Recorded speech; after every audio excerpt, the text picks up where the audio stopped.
빌립보서는 기쁨의 서신이다 그랬습니다. 근데 바울이 왜 기뻐했다고 그랬죠? 제가 헌금 보내줘서 기쁜 게 아니라 복음에 참여하고 있기 때문에 기뻐한다, 그런 말씀 드렸습니다. 그리고 골로새서는 어떤 성경이라 그랬죠? 이 기독교와 예수님이 이단이나 영지주의자들이나 율법주의자들보다 훨씬 우월하다라는 것을 강조하는 성경이 골로새서다 그랬습니다. 자, 그래서 이 두 성경을 제가 비교해 드렸죠. 빌립보서는 빌립보 교회는 기쁨이 가득했고, 골로새 교회는 그런 교리적인 문제들 때문에 교회가 어수선했다 이 말이에요. 왜 빌립보 교회는 기쁨이 가득했고 골로새 교회는 이단과 율법주의자들 때문에 어수선했을까요? 이유는 단 하나다. 복음에 집중하느냐 그렇지 않느냐에 달려있다고 제가 말씀드렸죠. 그래서 빌립보 교회 성도들은 복음에 집중하니까 다른 것에 신경 쓰지 않고 서로 싸우지 않고 오히려 내가 믿는 예수를 자랑해야 되니까 믿음 생활을 더 열심히 하는 그런 일들이 있었습니다. 하지만 골로새 교회는 이 교회가 생긴 지도 얼마 안 됐지만 이 복음보다도 서로 교제하고 그러는 것에 집중하다 보니까 이 교회가 사소한 것에 다투고 서로 이렇게 파가 갈리고 또 의견 때문에 서로 다투는 그런 일들이 있었다라는 것입니다. 힘든 집안은 싸우질 않아요. 하지만 물질적으로나 문제가 없는 집안은 자기들끼리 싸웁니다. 우리나라가 지금까지 외침을 많이 당하다 보니까 이제 백성들 사이에서는 너무나도 우리나라가 문화적으로나 정이나 이런 게 좋았죠. 그래서 우리들도 교회가 전도하는 게 힘들고 하나님의 일을 감당하는 게 힘들어서 전도를 내려놓고 또 우리 이주민 사역 같은 하나님이 명령하시는 일을 내려놓으면 편하죠. 그러면 아무 문제가 없는가? 내부적으로 싸우게 돼 있다는 것입니다. 근데 우리가 다른 교회에서는 하지 않는 이주민 사역이나 또 노방전도 같은 거 하면 힘들죠. 우리 성도들도 힘들고 저도 힘듭니다. 하지만 내부적으로는 싸우지 않는다. 왜? 하나님께서 기뻐하시기 때문에, 복을 주시기 때문입니다. 그래서 우리는 빌립보 교회와 같이 복음 전하는 교회가 되자, 그런 말씀 지난 시간에 드렸습니다. 자, 오늘은 데살로니가 전서 후서를 보도록 하겠습니다. PPT로 넘겨주세요. 방송실. 네. 자, 데살로니가 전서의 주제는 다시 오실 예수님이다, 그렇게 돼 있죠. 제가 전에 설교 시간에 한번 말씀드렸었죠. 사도 바울이 데살로니가에 딱 3주 머물렀습니다. 근데 데살로니가에 있을 때에 야손이라는 사람, 야손이 히브리 말로 하면 예수다 그랬죠. 예수와 예수. 근데 이 야손의 집에서 복음을 전하면서 그렇게 3주를 머물렀단 말이에요. 3주가 교회를 세우기에는 너무 턱없이 짧은 시간이죠. 그런데 그 야손의 집에 유대인들이 들어닥쳐가지고 이제 바울을 괴롭히기 시작합니다. 그때 이 야손이 어떻게 합니까?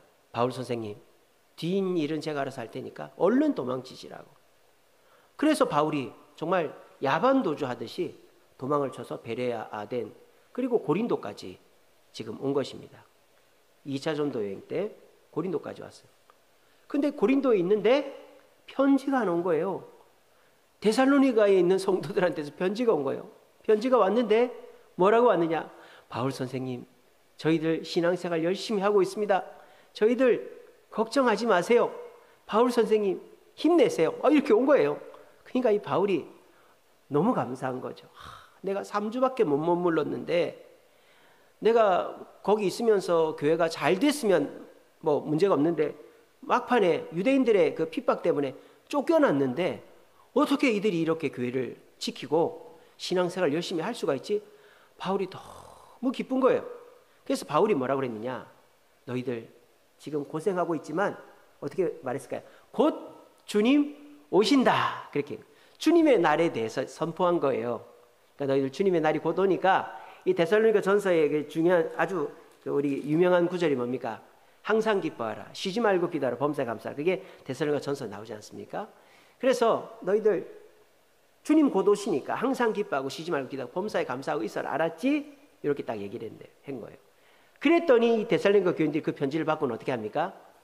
생업을 팽개치고 자기의 일상생활을 팽개치고 주님 곧 오신다고 그랬으니까 하루 이틀 사이에 오실 줄 알고 그렇게 막 사람들이 막 종말론자가 돼버린 뭐 다미성교 같은 재림주의자가 돼버린 거예요.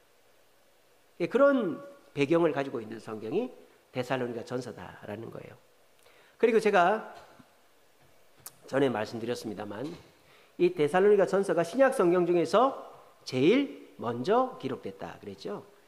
마태, 마가, 누가, 마망, 눅녀, 행론고, 고가리필, 골사사 이거는 논리적인 성경의 어떤 그 논리적인 흐름에 맞추어서 된 거라 그랬죠. 그래서 마태, 마가, 누가, 요한복음은 사복음서 예수님의 이야기에 대한 거, 사도행전은 그 예수님의 제자들이 교회를 세워가는 이야기, 그리고 이제 사도 바울 서신과 18권의 바울 서신과 13권의 일반 서신은 그 세워진 교회가 어떻게 신앙생활해야 될 것인가에 대한 이야기, 그리고 계시록은 주님이 오실 때 어떻게 오시는가에 대한 이야기, 이렇게 논리적인 순위죠. 예수님 오시고 교회가 생기고 교회가 퍼지고 교회가 어떻게 해야 되고 예수님 다시 오시는 이 논리적인 순서 아닙니까? 근데 진짜대로 보면 제일 먼저 기록된 것은 데살로니가 전서다라는 것입니다. 그래서 여러분들 그 성경이라는 것을 너무 가볍게 봐서도 안 되지만 너무 무겁게 봐도 안 돼요. 성경을 너무 가볍게 보는 사람은 성경을 하나님의 말씀도 있다 이런 식으로 받아들이는 사람입니다. 이게 칼 바르트주의자들이다 그러죠. 칼 바르트 시대에 자유주의가 판을 쳐가지고 성경을 난도질하기 시작합니다. 성경을 고등비평, 하등비평 이래가지고 이 성경은 뭐 이집트에서 따왔고 이거는 뭐 메소포타미아 어떤 문서에서 따왔고 막 이런 식으로 성경을 갖다가 매도를 하는 거예요. 그랬더니 이 칼 바르트가 그걸 바로잡아야 되는데 성경은 1.1핵도 거짓이 없는 진리다 이렇게 얘기하면 씨알도 안 맥히잖아요. 아니 성경 자체를 부정하는 사람들한테 그런 얘기가 씨알이 맥히겠어요? 그러니까 칼 바르트가 뭐랬냐, 중립적인 입장을 취한 거예요. 그래 너희들 말도 옳다. 그래 성경에 오류가 있고 좀 문제가 있는 것 같기도 해. 그렇지만 그 성경은 하나님의 말씀도 있는 거야. 사실 바르트는 성경을 변호하기 위해서 그렇게 했는데 이게 양쪽에서 다 비난을 듣는 거예요. 칼빈주의자들은 이 바르트는 변절자다. 성경을 온전한 하나님 말씀으로 인정하지 않으니까 변절자다. 자유주의자들은 성경을 갖다가 하나님 말씀도 있다고 하니까 바르트 잘못된 놈이다. 이런 식으로 칼 바르트는 중간에 낀 사람이에요. 칼 바르트 신학을 가르치는 데가 통합 측입니다. 장로교회 통합 측. 그래서 통합 측은 우리랑 달라요. 신학이 달라요. 통합 측에는 여자 목사님도 세우고 WCC라 그래가지고 그 모든 종교를 통합하자라는 WCC 운동이 있어요. 그 운동의 주축이 통합교단이고 감리교회 뭐 이렇습니다. WCC 그 총회 같은 거 하면 무당, 무슬림, 힌두교인 다 옵니다. 그리고 무슨 계획 예배 때 구슬해요. 구슬. 초혼제라고 하죠. 초혼이 뭐예요? 신을 부르는 거 아닙니까? 무당이 구슬하고 이런 걸 합니다. 그러니까 길은 달라도 가는 목적지는 하나님, 알라, 하늘님 똑같다. 이렇게 얘기하는 게 WCC고 그 WCC의 주축 세력이 통합교단이에요. 그리고 그 통합 장신교회, 장신 측이 이렇게 신학이 칼빈 신학이 아니라 바르트 신학이에요. 바르트 신학은 하나님의 말씀을 100% 1.1핵도 거짓이 없다라고 인정하지 않습니다. 그런 걸 우리가 알아야 돼요. 그것도 문제가 있죠. 하지만 성경을 너무 무겁게 문자적으로 보는데도 문제가 있습니다. 그 대표적인 게 뭡니까? 세대주의 종말론자죠. 성경은 문자 그대로 이루어진다라는 거예요. 그래서 특별히 요한계시록 보면 하늘에서 불이 떨어지고 땅이 갈라지고 바다가 피로 변하고 이러면 주님 오신다. 이런 식으로 얘기를 하는 거죠. 근데 그런 일은 일어나지 않습니다. 그리고 이걸 또 문자적이면서도 상징적으로 해석을 하면 아마겟돈 전쟁이 지금 유럽과 러시아의 전쟁이다. 언제는 미국과 러시아의 전쟁이고 언제는 또 중국과 미국의 전쟁 이래 계속 바뀌는 거예요. 그런 식으로 문자적으로 끼워 맞추는 게 또 성경을 너무 무겁게 보는 거예요. 그럼 우리는 어떻게 해야 되냐? 균형을 맞춰야 되는 거예요. 균형을. 1차적으로는 성경은 1.1핵도 거짓이 없다. 1.1핵도 거짓이 없다. 2차적으로는 성경은 이제 성경을 문자적으로 보는 사람에게 반대하는 것은 성경은 문자적으로 봐야 되는 게 아니라 문맥적으로 봐야 된다. 앞뒤를 고려해 갖고 봐야 된다라는 거예요. 그리고 이 성경을 기록한 사람이 있죠. 사람이. 하지만 사람이 있다고 해서 사람이 기록한 게 아니다라는 것을 우리는 고백해야 되는 거예요. 근데 뭐 자유주의자들은 이거 사람이 썼지 않냐? 이거 사람이 쓴 거니까 이건 하나님의 말씀이 아니다 이렇게 주장하는데, 그리고 이제 또 어떤 아주 문자주의적인 사람들은 이거는 하나님께서 다 불러줘가지고 또박또박 한 자씩 쓴 거다. 그 사람의 어떤 특징이나 이런 거 전혀 안 들어가 있다. 그렇게까지 얘기하는 사람들이 있습니다. 이게 다 틀린 거예요. 우리는 어떻게 보느냐? 성령께서 그 사람을 통해 쓰시되 그 사람의 어떤 지식이나 성향이나 이런 걸 가지고 쓰게 하셨다라는 거예요. 그 대표적인 게 뭐예요?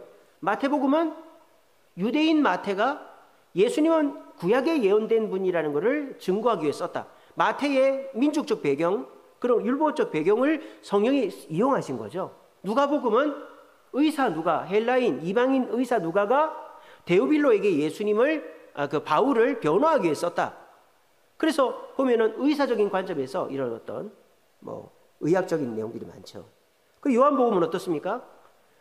이 공간복음, 마태, 마가, 누가복음을 다 읽어본 요한이 예수님의 하나님 아들 되심을 너무나도 소홀하게 여긴 것을 성령께서 영감으로 요한에게 주셔가지고 요한이 요한복음 어떻게 시작합니까? 태초에 말씀이 계시니라. 말씀, 그 말씀은 육신이 되어 오신 예수님이다. 이렇게 시작하지 않습니까?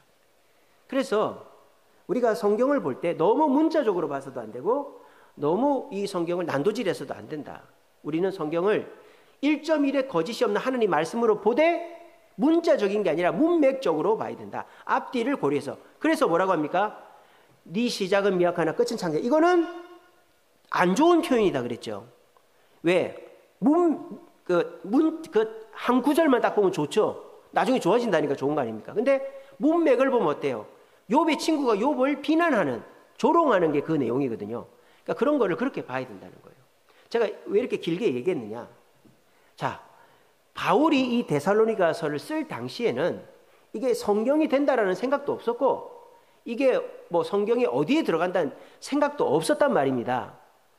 그 보십시오. AD 51년경에 썼잖아요. 제일 첫 번째거든요. 그러니까 AD 50년부터 한 6, 70년 사이에 한 30년 사이에 거의 신약 성경이 거의 다 기록이 됩니다.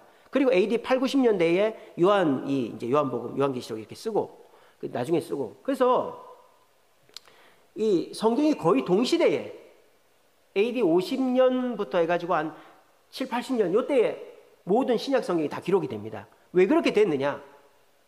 예수님을 알던 성도들 그리고 예수님을 만났던 제자들이 죽어나가는 거예요. 그러니까 어떻게 돼요? 예수님에 대한 이야기를 전달할 사람이 없어지는 거죠. 그러니까 글로 기록을 해서 사람이 죽어도 글이 남게끔 해야 되겠다라고 한 거예요. 그래서 여기저기서 산발적으로 성경을 기록했는데 이거를 이 교부들이 또 이 목사들이 모아가지고 이제 회의를 거쳐가지고 신약 성경은 27권이다 이렇게 딱 정한 게 이제 그거죠.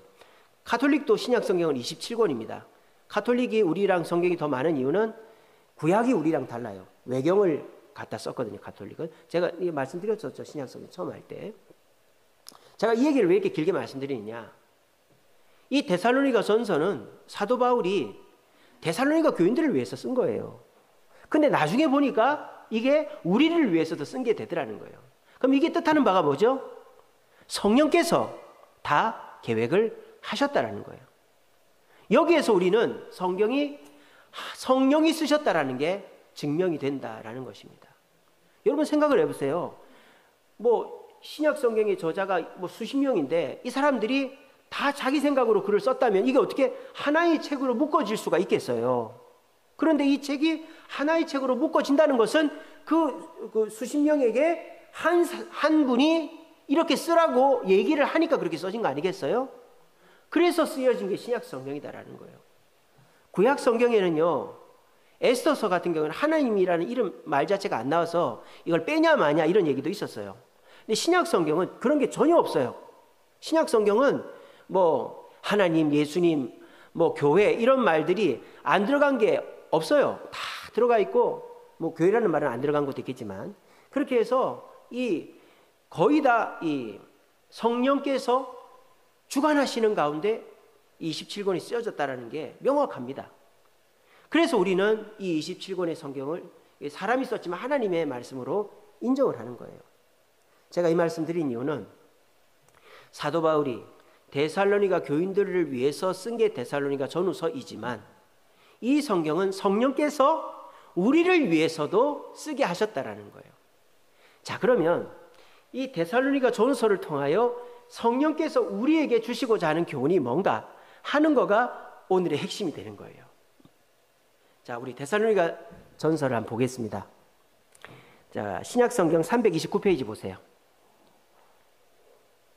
다 펴셨죠? 자, 먼저 사도 바울이 칭찬을 합니다. 제가 배경을 말씀드렸잖아요. 이 데살로니가 교인들이 어떻게 했다는 거 말씀드렸죠. 그러니까 바울이 너무 기쁜 거예요. 데살로니가 교인들이 너무 이쁜 거예요. 그래서 칭찬합니다. 1장 3절입니다. 너희의 믿음의 역사와 사랑의 수고와 우리 주 예수 그리스도에 대한 소망의 인내를 우리 하나님 아버지 앞에서 끊임없이 기억한다. 너희들 너무 고맙다. 3주 머물렀는데 너희들이 교회를 개척하고 이렇게 지냈다니 너무 고맙다. 그렇게 얘기하는 겁니다. 그리고 이 바울이 데살로니가 교인들을 향한 기쁨이 2장 3장에 표현되어 있어요. 바울이 이 데살로니가 교인 때문에 너무 기쁘다는 거. 8절 보세요. 2장 8절입니다.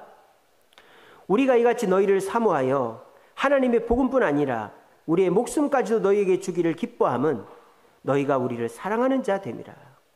이 데살로니가 교인들은 사도 바울을 대충 사랑한 게 아니죠. 바울을 살리고 자기들이 죽으려고 한 사람들이 데살로니가 교인들이잖아요. 야손이 바울을 탈출시키고 자기는 남았잖아요. 그러니까 너희들은 목숨 걸고 우리를 사랑했으니 너무 기쁘다. 이렇게 얘기한 거예요. 그러니까 여러분들이 제가 데살로니가 전서가 기록된 배경을 설명하고 나니까 데살로니가 전서가 더 확 느껴지죠. 이게 뭐예요?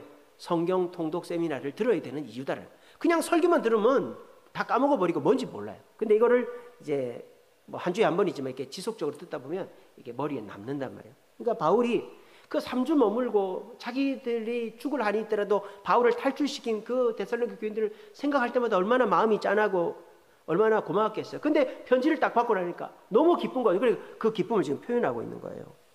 그리고 이 데살로니가 교인들이 목숨을 걸고 바울을 지켜준 것도 고맙지만 더 고마운 것은 주님을 위해 고난당하는 것이 너무 고마운 거예요. 2장 14절입니다. 2장 14절 보세요. 형제들아, 너희가 그리스도 예수 안에서 유대에 있는 하나님의 교회들을 본받는 자 되었으니 그들이 유대인에게 고난을 받음과 같이 너희도 너희 동족에게 동일한 고난을 받아. 너희들이 교회를 위하여, 예수님을 위하여 고난받는 게 참 안타까우면서도 너무 기쁘다라는 거예요. 바울의 기쁨을 아시겠죠? 그리고 바울이 너무 기쁘니까, 너무 고마우니까 너희들에게 너무 관심이 많다. 난 너희들을 너무 잘해주고 싶다. 이런 말이 있어요. 2장 17절입니다. 2장 17절 보세요. 형제들아, 우리가 잠시 너희를 떠난 것은 얼굴이요 마음이 아니다. 내 마음은 항상 데살로니가에 있었다. 베레아에 있을 때도 아데에 있을 때도 이곳 고린도에 있을 때도 나는 데살로니가에 내 마음이 있다. 너희 얼굴을 보기를 열정적으로 더욱 힘쓴다. 열정적으로 더욱 힘쓴다. 참 재밌는 표현이죠. 그러니까 바울이 얼마나 기쁘고 감사하면은 내가 너희들을 빨리 보고 싶다. 그래서 3차 전도 여행 때 데살로니가에 가죠. 그래서 이제 바울이 너무 보고 싶대요. 그리고 이제 바울이 너무 기쁘니까 하나님께 기도하는 겁니다. 이 데살로니가 교인들을 위해서. 3장 13절입니다. 3장 13절. 너희 마음을 굳건하게 하시고 우리 주 예수 그리스도께서 그의 모든 성도와 함께 강림하실 때에 하나님 우리 아버지 앞에서 거룩하며 흠이 없게 하시기를 원하노라. 너희들의 이 고난에 대한 인내와 우리를 향한 헌신이 주님이 재림하실 그때에 흠없이 연락되어 축복으로 연결되기를 원한다. 아, 바울이요 서신서를 쓰면서 이렇게 지극하게 칭찬하고 기뻐하는 것은 없어요. 빌립보서도 바울이 이렇게까지는 안 합니다. 너희들이 복음을 전하고 내가 갇힌 것 때문에 오히려 더 열심히 복음 전하니까 기쁘다 이렇게 하지. 바울이 지금 너희들이 나를 위해서 목숨 걸어준 게 기쁘다. 예수님을 위하여 고난당한 것이 기쁘다. 그래서 나는 빨리 너희들을 보고 싶어서 열정적이게 됐다. 너희들을 위해 주님이 축복해 주시기를 원한다. 면류관 상급 주시기를 원한다. 이 바울의 너무나도 애절하고 너무나도 지극한 기쁨의 표현, 여러분들 이제 보셨죠, 그죠? 그러면서 바울이 이 기쁨의 표현을 담아서 데살로니가 교인들에게 교훈을 합니다. 교훈을 네 가지 교훈을 합니다. 첫 번째 교훈은 4장 4절입니다. 각각 거룩함과 존귀함으로 자기 아내를 대할 줄 알고 하나님을 모르는 이방인과 같이 세욕을 따르지 말라. 자, 정결한 생활을 하라는 것이죠. 그래서 자, 기독교인과 이방인의 가장 큰 차이점은 거룩입니다. 거룩. 근데 그 거룩 중에서 기독교인들이 가장 우선시해야 될 거룩이 뭐죠? 정절입니다. 정절. 우리나라는 유교 사회이다 보니까 이런 게 뭐 덜했죠. 우리나라는. 그래도 뭐 물론 불륜이 있고 해도 우리나라는 그래도 다른 나라처럼 그러진 않은데 이 고린도나 로마나 이런 그리스 로마 지역은 이 성적인 제한 자체가 없었어요. 뭐 동성애, 뭐 근친상간 이런 거 자체가 제한이 없었어요. 자기 남편과 아내가 있어도 다 바람을 피우고 이러는 동네였어요. 그러니까 그거를 바로 잡아야만 기독교인이 되는 거예요. 쉽게 말하면은 우리가 한국에서는 교회 다니면은 술 끊어야 된다. 이게 이제 어떻게 보면 상투적인 그 관용적인 표현이지 않습니까? 아, 교회 나는 못 가요. 왜? 술 끊어야 되니까 못 가요. 뭐 그런 얘기들 많이 하지 않습니까? 이 고린도 지역이나 로마 지역의 상투적인 표현은 아, 나 교회 못 가요. 왜요? 아, 나 첩이 있어서 교회 못 가요. 이런 거랑 똑같다 이 말입니다. 아시겠죠? 옛날에 그 길선주 목사님 그 부흥 운동 하실 때 길선주 목사님 먼저 나와서 회개를 딱 하니까 성도들이 막 나와서 회개를 하는 거예요. 근데 어떤 성도가 뭐라죠? 주님, 저는 첩질을 했습니다. 첩질한 걸 용서해달라고 막 그렇게까지 하고 우리나라도 옛날에 그랬지 않습니까? 그래서 이 바울이 너무 고마운 이 데살로니가 교인들한테 너희들이 거룩함의 표징으로 지켜야 될 게 뭐다? 바로 음란을 버리는 거다. 그래서 음란을 버리는 것이 곧 거룩이다. 우리는 술 안 먹는 게 곧 거룩이다. 이렇게 되지 않습니까? 음란을 버리는 것이 곧 거룩이다. 그 지역 자체가 워낙 성적으로 문란했기 때문에 첫 번째는 거룩, 음란을 버려라. 두 번째는 17절입니다. 4장 17절. 그 후에 우리 살아남은 자들도 그들과 함께 구름 속으로 끌려올려 공중의 주님을 영접하시리니 그리하여 우리가 항상 주와 함께 있으리라. 주님의 재림을 준비하라는 것. 이 땅에 소망을 두지 말고 천국의 재림을 준비하라. 왜 이 땅에 소망을 두면 고난 때문에 그 고난을 자꾸 없애달라고 기도하게 되거든요. 근데 우리 주님이 이 땅의 고난을 안 없애준단 말입니다. 그러면 믿음이 약해지겠죠. 근데 우리가 천국을 소망하고 천국 가는 날을 기대하면 어떻게 됩니까? 날로 우리의 마음이 천국에 관심을 갖고 천국에 소망을 두고 천국 가서 할 것을 계획하고 이러다 보니까 우리가 더 주님께 마음이 가까워지는 겁니다. 그러면 어떻게 돼요? 이 땅의 고난을 잊게 되는 거예요. 여러분 이 비밀을 깨달으시기 바랍니다. 우리가 소풍 갈 때 어떻습니까? 내일 소풍 가요. 여러분 초등학교 때 옛날에 국민학교죠. 국민학교 때 소풍 갈 때 어떻습니까? 엄마가 얘야 빨리 좀 걷어와라. 얘야 저기 뭐 전방에 좀 갔다 와라. 그러면은 아이 가기 싫어 이렇게 합니까? 가죠. 왜? 소풍 가니까 내일 소풍 가니까 엄마가 뭘 시켜도 기분이 좋은 거예요. 잠도 안 오고. 그런 거랑 똑같다 이 말이에요. 우리가 좋은 일이 있으면 오늘의 이 고난으로 안 느껴집니다. 근데 내가 기대할 것이 없으면 오늘의 손톱만한 고난도 어마어마하게 크게 느껴진단 말이에요. 그러니까 여러분들이 이 데살로니가 교인들에게도 그렇지만 우리에게도 주님 말씀하십니다.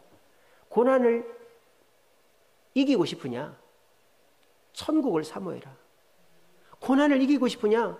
예수님을 묵상해라.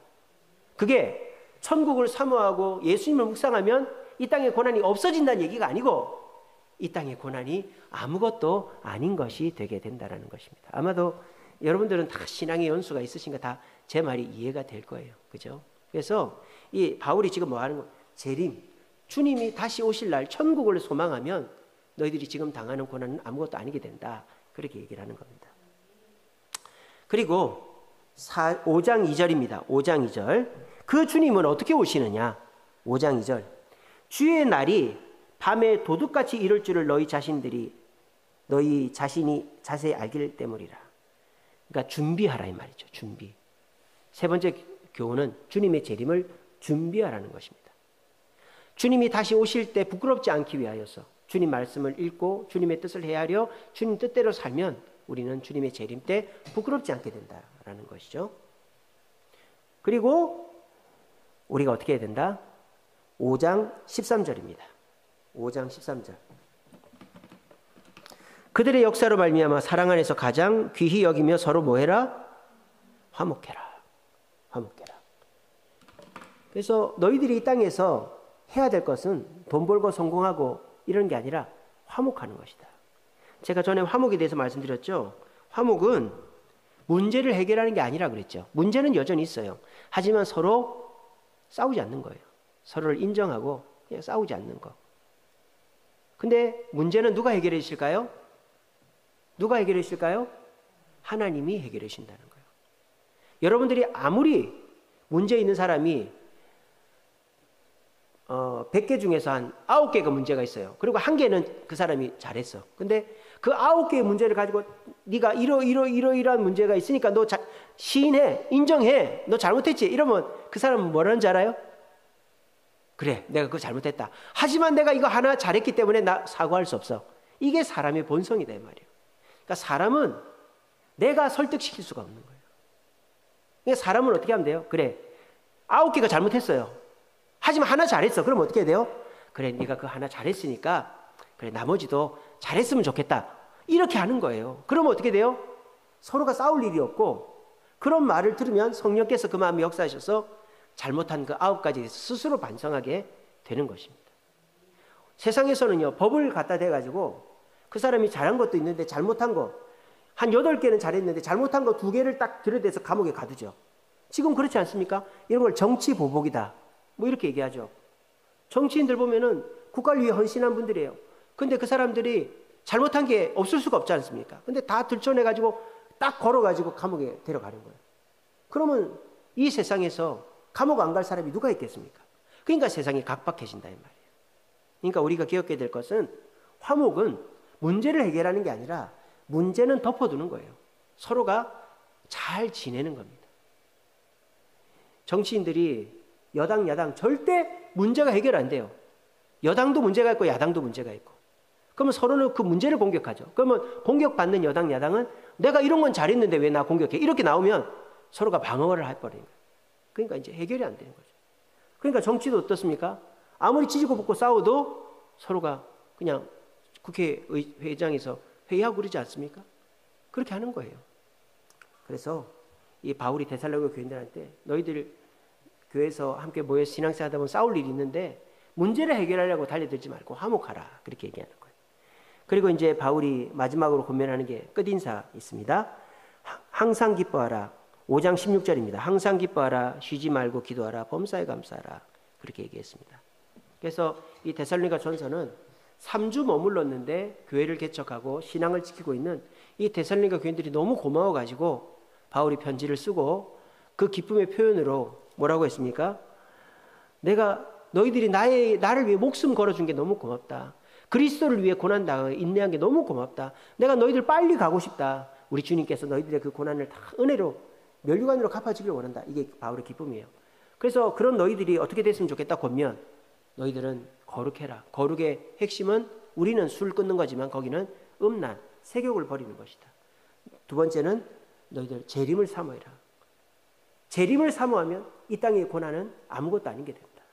그리고 세 번째는 그 주님의 재림은 도둑같이 오니까 준비해라. 네 번째는 서로 화목해라. 이렇게 하기 위해서는 범사에 감사하고 쉬지 말고 기도하고 항상 기뻐해야 된다. 이렇게 권면했습니다. 자, 이렇게까지 한 권면은 문제가 없어요. 근데 이 데살로니가 전서를 받아든 데살로니가 교인들 중에 이거를 오해한 사람들이 있는 거예요. 어떻게 오해했다? 주님이 곧 오신다라고 오해를 한 거예요. 그래서 직장도 내려놓고 가정도 버리고 주님 오실 날만 기다리는 그런 사람들이 생겨났다는 얘기를 사도 바울이 6개월 후에 듣게 됩니다. 그래서 쓰게 된 것이 데살로니가 후서다라는 거예요. 데살로니가 후서. 그래서 여기 보시면은 빨간색으로 되어 있는 것이 3차 전도행이고 파란색으로 되어 있는 것이 로마행 4차 전도행입니다. 3차 전도행 보시면은 안디옥에서 출발해가지고 1차 전도행 때 전도했던 길리기아, 그 다음에 갈라디아, 아시아 이렇게 지나서 그 소아시아 지역에 있는 교회들을 이렇게 돌아보고 바다를 건너서 그리스 땅으로 가죠. 그래서 빌립보, 데살로니가, 베레아, 아테네, 고린도까지 오죠. 그래서 고린도에서 이제 말씀을 전하면서 고린도에 머물죠. 3차 전도 여행 때. 그리고 고린도에서 뭘 씁니까? 로마서를 쓰죠. 저기 로마에 있는 로마 교인들한테 로마서를 씁니다. 그리고 이제 바울이 안디옥으로 예루살렘으로 다시 가야 되는데 배를 타고 가지 않죠. 자, 저기 지도를 보시면 고린도에서 배 타면 바로 에베소로 갈 수 있어요. 아니면 바로 안디옥으로 갈 수 있어요. 근데 배를 안 타요. 왜 안 탔다? 그리스 땅을 돌면서 예루살렘 교회 구제 헌금을 어마어마하게 많이 받은 거예요. 근데 배를 타면 도망갈 데가 없잖아요. 배에서 제일 무서운 거는 파도도 아니고 폭풍도 아니고 사람입니다. 배에서는 사람이 제일 무서워요. 그래서 바울이 배를 안 타고 다시 이제 돌아가는 거예요. 육로로에서 가는 거예요. 그래서 육로로에서 가다가 저쪽에 그 드로아에서 배를 타고 밀레도에 내려서 에베소 장로들을 만나고 뭐 그렇게 하죠. 그래서 이제 저렇게 하는데 바울이 이 데살로니가 후서를 쓰게 된 것도 고린도입니다. 고린도에 계속 오래 머물렀으니까. 근데 이제 데살로니가 전서를 보낸 다음에 나중에 들려오는 소식에 보니까 이 데살로니가 전서를 잘못 이해해가지고 아니 종말론자들이 돼버린 거예요. 주님 곧 오시니까 직장도 버리고 현실 도피해서 그냥 그렇게 살자. 요렇게 잘못 신앙생활을 하고 있으니까 바울이 그걸 바로잡아가지고 그렇게 하지 마라. 그렇게 쓴 편지가 데살로니가 후서다라는 거예요. 제가 이런 말씀을 드리면 좀 비판적인 분들은 그러니까 성경은 사람의 의도대로 썼지 막 이렇게 제가 아까도 길게 말씀드렸지만 그렇게 오해할 수가 있다 말입니다. 근데 이 모든 것이 성령의 인도함 따라서 쓴 거다라는 거예요. 왜? 이거는 데살로니가 교인들을 위해서만 쓴 게 아니라 오늘날 우리를 위해서도 썼다 이 말이에요. 오늘날 우리들도 어떻습니까? 예수 믿고 주님 곧 오실 줄 알고 그냥 재림신앙만 갖고 있는 사람들은 문제가 있단 말이에요. 아니 목사님 재림신앙 좋은 거 아닙니까? 좋은 거죠. 하지만요. 재림신앙은 사실 핑계죠. 현실 도피를 하기 위한 핑계가 재림신앙이에요. 직장생활 하기 싫고 가정 책임지기 싫고 내가 누구한테 매이기 싫으니까 에라 모르겠다 하고는 그냥 편하게 살고 싶은 게 재림신앙이에요. 잘못된 재림신앙. 그래서 오늘날 성도들 중에서도 어떤 분들이 계시냐. 이단에 빠지는 분들이 그런 분이죠. 그 종말론자들한테 많이 빠지는 분들이. 현실 도피적인. 그러니까 지금 살기가 너무 힘드니까 아유 주님 곧 오신다니까 저기 가서 예수님 빨리 왔으면 좋겠다. 그런 사람들은 이 데살로니가 전후서를 제대로 봐야 되는 거예요. 그래서 우리는 현실에 안주하면 안 되겠지만 현실을 무시해서는 안 된다. 주님이 오시는 그 시간까지 스피노자가 말한 것처럼 한 그루의 사과나무를 내 일상을 지켜나가는 게 우리 그리스도인 인물다. 자, 여러분 재림 종말론자들이 하는 말이 뭡니까? 몇 월 며칠 몇 시에 주님 오신다고 나한테 얘기했다. 그거 아닙니까? 나한테만 얘기했다. 여러분 그거는 성경을 정면으로 반박하는 거죠. 성경에는 주님이 언제 오실지는 하나님만 아신다 그랬어요. 예수님도 모른다 그랬어요. 예수님도. 근데 어떻게 그 교주가 알아요? 말도 안 되는 얘기지. 그러니까 왜 그렇게 하셨겠어요? 주님이 언제 오실지를 왜 안 가르쳐 주겠어요? 그래야 현실, 일상이 지켜지기 때문입니다. 자, 우리 주님은요, 과거에 대해서는 우리에게 가르쳐 주십니다. 성경을 통해서 또 여러 가지 우리가 과거는 공부를 통해서 알 수 있어요. 근데 5분 앞의 미래를 우리가 알 수가 없죠. 우리가 이 수요기도회 끝나고 어떻게 될지 어떻게 알아요? 아무것도 모릅니다. 왜 그렇게 하셨을까요? 일상을 지키기 위해서입니다. 만약에 지구에 혜성이 떨어져서 일주일 후에 지구가 멸망한다 하면 직장 갈 사람이 있겠어요? 마누라한테 바가지 긁힐 사람 있겠어요? 도덕, 윤리 도덕을 지킬 사람 있겠어요? 원수 갖고 다니고 약탈하고 난리가 나는 거죠. 그러니까 주님은 재림을 하셔도 절대 공개적으로 하지 않는다.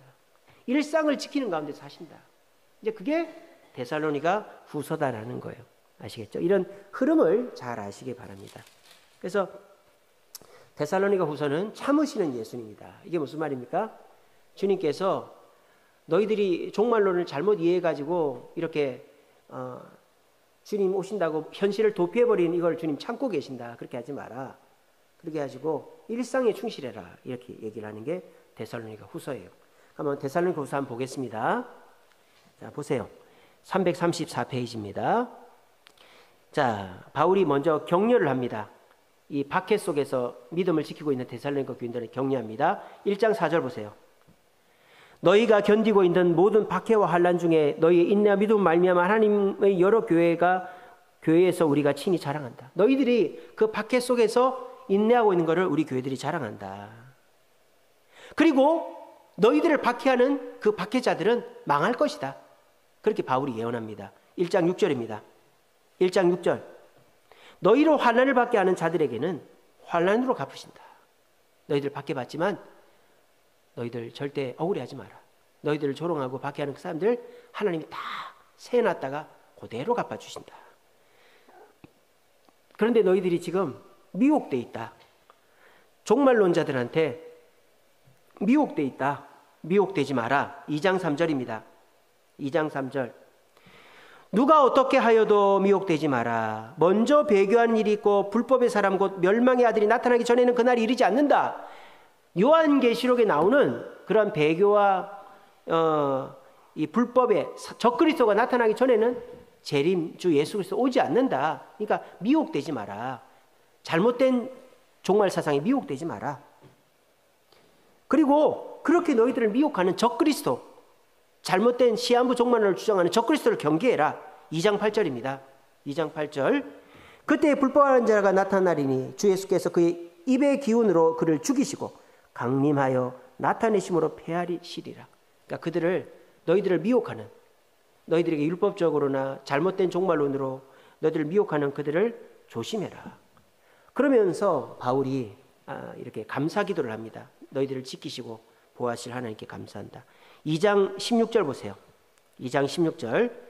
우리 주 예수 그리스도와 우리를 사랑하시고 영원한 위로와 좋은 소망을 은혜로 주시는 하나님 우리 아버지께서, 여기가 다음 이제 미사오고죠. 하나님이 어떻게 하신다? 너희 마음을 위로하시고 선한 일과 말에 굳건하게 하시기를 원한다. 그러니까 너희들이 종말을 기대하면서 현실을 버리지 말고 선한 일, 현실 속에서 일상을 최선을 다해 살고 너희들이 하는 말이 하나님이 지켜지게 해줄 테니까 사람들의 말에 속지 마라. 이렇게 얘기하는 거예요.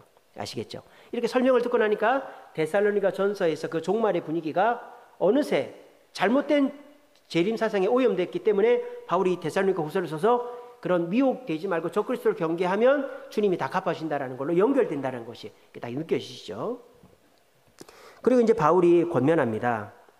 3장 4절 보세요. 확신한 일에 거하라. 그렇게 얘기합니다. 너희에 대하여는 우리가 명한 것을 너희가 행하고 또 행할 줄을 우리가 주 안에서 확신하노라. 그러니까 너희들이, 내가 너희들에게 명한 그 말에 거해야지, 확신에 거해야지 흔들리면 안 된다라는 거예요. 내가 전한 말에 거해라. 그리고 3장 6절입니다. 3장 6절. 게으르게 행하고 전통대로 행하지 않는 형제에게서 떠나라. 그러니까 이 종말론이 잘못됐다는 거 알겠죠? 그러니까 종말론을 빙자한 현실 도피가 일어나고 있었던 거예요. 그런 게으른 자들에게서 떠나라. 그러면서 직접적으로 얘기합니다. 3장 10절입니다. 일하기 싫거든 먹지도 마라. 현실 도피해서 일 안 하고 있으면 주님도 안 오시지만 굶어 죽어버려라. 그렇게 아주 얘기하는 거예요. 그런데 그러면 주님 언제 오십니까? 그럼 우리는 주님 오실 때까지 어떻게 해야 됩니까? 주님 안 오시는 거 아닙니까? 그런 자들한테 위로합니다. 3장 13절. 형제들아, 너희는 선을 행하다가 낙심하지 마라. 낙심하지 마라. 일상을 지키고 믿음을 지키고 교회를 지키면 주님이 다 갚아주시고 곧 오신다. 이렇게 얘기를 하신 거예요. 그래서 그 초대교회 성도들은 진짜 주님이 곧 오시는 줄 알았어요. 근데 주님이 오시질 않는 거예요. 그럼 이걸 어떻게 우리가 해석해야 되겠는가? 이게 이제 종말론에 대한 이제 성경학자들이 이제 정리를 한 거죠. 그래서 이제 종말에 대한 개념이 두 개가 있죠. 개인적인 종말과 우주적인 종말이 있습니다. 개인적인 종말은 우리에게 주어진 종말이죠. 내 숨이 떨어지면 이루어지는 게 개인적인 종말입니다. 근데 그 개인적인 종말은 우리에게 있어서 축복이다라는 거예요. 왜? 주님이 언제 오실지 모르는데 내가 주님 오실 때까지 살아서 고난을 당한다면 그건 저주죠, 저주. 그래서 요즘에 무슨 뱀파이어나 이런 뭐 좀비 영화 같은 거 보면 옛날에는 영원토록 사는 거를 축복이라고 생각했는데 저주다. 왜? 먹고 살아야 되고 또 사랑하는 사람이 죽어나가는 걸 봐야 되고 그러니까 영원토록 사는 건 저주다. 그게 맞습니다. 영원토록 사는 건 저주입니다. 주님이 축복 가운데 천국에서 영원토록 살아야 그게 축복이지 그냥 내가 먹고 살 궁리해야 되고 고난 겪고 뭐 그렇게 하면은 그건 저주죠. 그래서 요즘은 우리가 죽음에 대해서 다시 생각해 봐야 될 것이 우리가 죽는다라는 것은 축복이다라는 거예요. 왜 축복이냐? 내가 이 땅에서 피할 수 없는 그 고난의 고리를 끊는 게 죽음이기 때문입니다. 그게 개인적인 종말이다라는 거예요. 그럼 우리가 언제 죽느냐? 그러면 이 땅에서 고난을 끊기 위해서 빨리 죽으면 좋겠네? 그게 안 된다라는 거예요. 그럼 우리는 언제 죽을까요? 병이 들면 죽을까요? 뭐 사고 나서 죽을까요? 전쟁으로 죽을까요? 사명이 끝나면 죽는 것입니다. 사명이 끝나면 죽는 거예요. 사명이 끝나면 죽는다라는 믿음이 있으면 어떤 게 좋을까요? 두려움이 없어지는 거예요. 사업이 망했다고, 암병이 들었다고, 누가 날 죽인다고 한다고 두려워하지 않는 거예요. 왜? 나는 사명이 안 끝나면 안 죽을 것이고 끝났으면 죽을 것이니까. 그리고 죽음은 내가 이 땅에서 개인적인 종말로 고난의 고리를 끊는 축복이기 때문에 우리가 그렇게 해야 되는 것이죠. 그리고 우주적인 종말은 뭡니까? 예수님이 재림하신 날입니다. 재림하신 날은 언젠지 몰라요. 근데 우리가 개인적인 종말을 겪고 나면 우주적인 종말은 순식간입니다. 왜? 눈을 감았다가 뜨면 주님 오신 거거든요. 우리가 감옥에, 우리가 무덤에서 100년, 200년 있어도. 그래서 우리의 종말은 그렇게 이해를 해야 된다는 거예요. 그렇게 이해를 하면 어떻게 됩니까? 현실을 충실하게 살 수가 있는 거예요. 왜? 현실이 나의 사명이기 때문에. 가정이 나의 사명이고 직장이 나의 사명이고 교회가 나의 사명이기 때문에. 그 사명을 감당할 때 우리는 천국에서 면류관을 누릴 것이기 때문에. 이게 제대로 된 종말신앙, 재림신앙이다라는 거예요. 근데 이거를 이 고린도 교회, 데살로니가 성도들은 잘 모르니까 초신자들이니까 오해를 한 거죠. 주님 곧 오신다니까 문자적으로 받아들여가지고 직장도 버리고 가정도 버리고 그냥 공동체 생활하면서 주님 오실 날만 기다리는데 그게 아니라고 바울이 얘기하면서 일상적인 생활을 해라. 일하기 싫으면 먹지도 마라. 그러면서 주님은 언제 오실지 모른다. 근데 주님 오시는 날을 위하여서 게으르지 않고 전통대로 행하는 자는 주님 앞에 섰을 때 부끄럽지 않고 면류관 받고 또 우리가 이 땅에서 죽음이라는 것은 저주가 아니라 고난의 고리를 끊는 것이기 때문에 그건 축복이고 그럼 언제 죽느냐? 내 사명이 끝나는 날 죽으니까 사명 감당하면은 죽음에 대해 두려워하지 않고 우리는 이 땅에 사는 것도 의미가 있게 된다라는 거예요. 저도 이제 하루를 살면 돈 벌고 뭐 내가 하고 싶은 거 이루고 이러는 걸로 따지면 하루가 참 허무하고 불행하고 너무 고달플 때가 많아요. 근데요, 하루를 살면서 내 사명을 위해서 하루를 살았다라고 생각하면 하루하루가 복되고 성공적인 날인 경우가 많습니다. 이게 무슨 말이냐? 내가 누가 힘들어서 가서 도와줬어요. 신방을 했어요. 누가 어렵다고 전화를 1시간 동안 했어요. 또 내가 어디 또 뭐 누구 일을 좀 도와줬어요. 이러면 그 돈 되는 건 아니죠.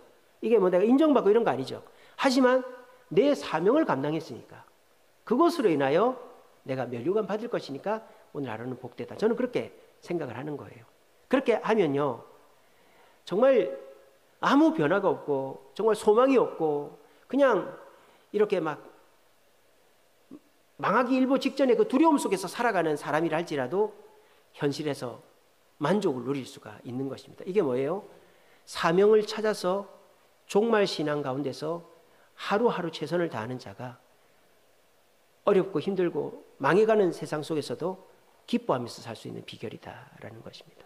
저는 우리 주샘교회 모든 성도들이 요즘 다 되는 것도 없고 뭐 세상이 곧 망할 것 같고 하니까 다들 막 에라 모르겠다 하고는 막 그냥 대충 살자 뭐 어떻게 되겠지 이렇게 사는 시대 속에 휩쓸리지 마시고, 주님은 곧 오시지만 언제 오실지 모르니까 우린 현실 속에서 최선을 다하고 일상에 충실해야만 주님 오셨을 때 부끄럽지 않다. 그리고 이 땅에 살아가는 것도 괴롭지가 않다.